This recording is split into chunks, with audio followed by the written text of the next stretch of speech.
민선 7기 대구 경북 시장 군수 구청장 연석회의가 3월 29일부터 이틀간 울릉군에서 열렸습니다. 민선 7기 시도지사와 함께할 대구 경북 한뿌리 상생위원 40명이 새롭게 위촉됐습니다. 시청자 여러분 안녕하십니까? 행복한 시민 자랑스런 대구입니다의 이정윤입니다. 첫 소식 전해드립니다.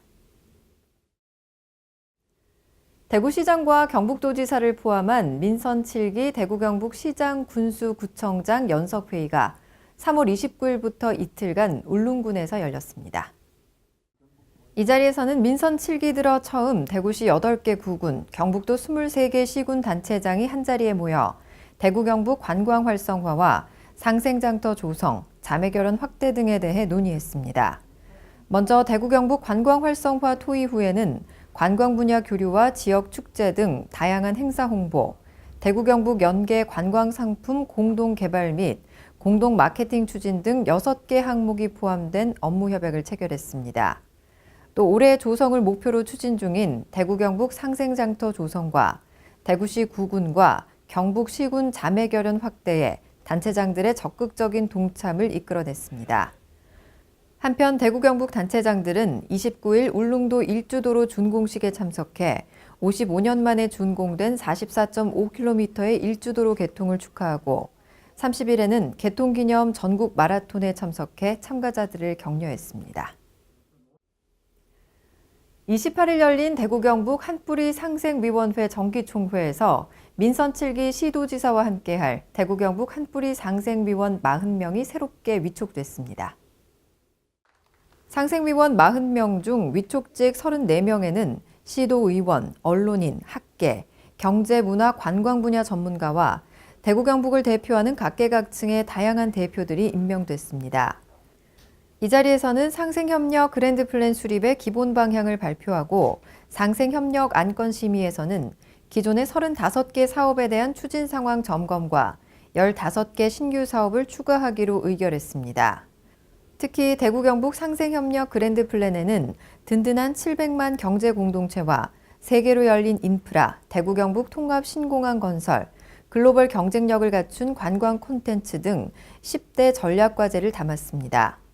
또 신규 사업으로 확정된 15개 상생과제에는 2020년 대구 경북 관광의 해 공동 추진, 대구 경북형 대기질 진단 시스템 구축 사업, 지역 혁신 인재 양성 프로젝트 사업 등이 포함됐습니다.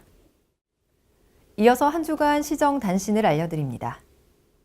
대구시가 설립한 출연기관인 대구시 사회서비스원이 1년 6개월여에 걸친 설립 절차를 마무리하고 본격 운영에 들어갔습니다. 4월 1일 열린 개원식에는 권영진 시장을 비롯한 국회의원과 정부 주요 인사, 지역의 사회복지기관 단체장 등이 참석했고 대구시 사회서비스원 김영화 대표이사의 개원사와 비전 선포가 진행됐습니다.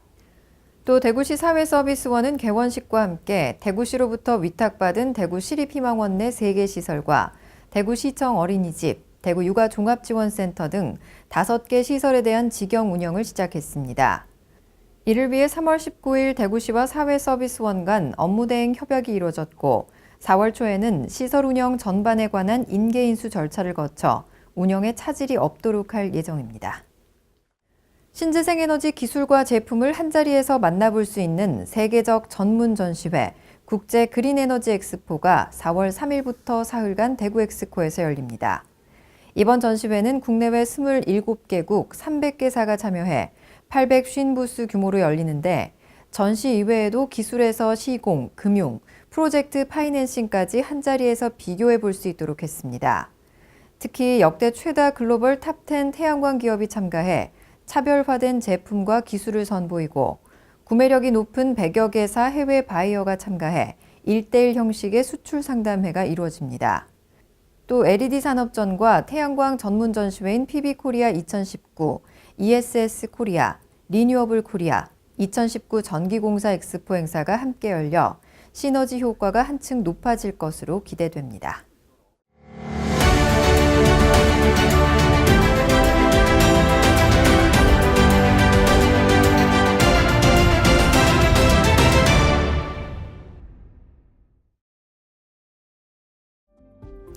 대구 독립운동 유적지 탐방 두 번째 시간입니다.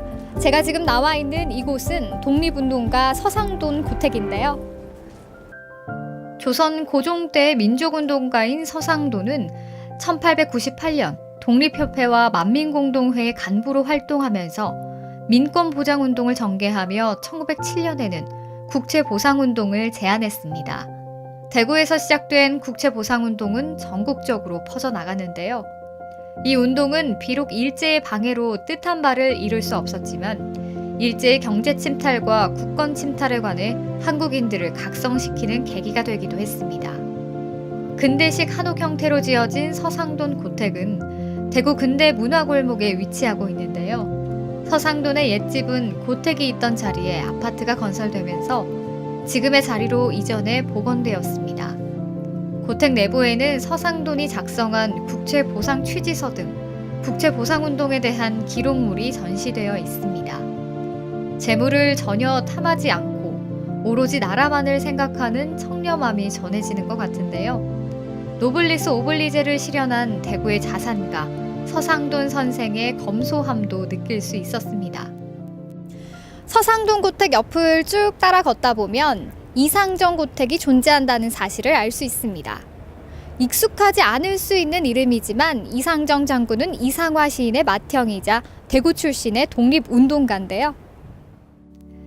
1910년에서 20년도 이상정 장군이 대구에서 활동할 당시 살았던 집은 현재 식당으로 쓰이고 있는데요.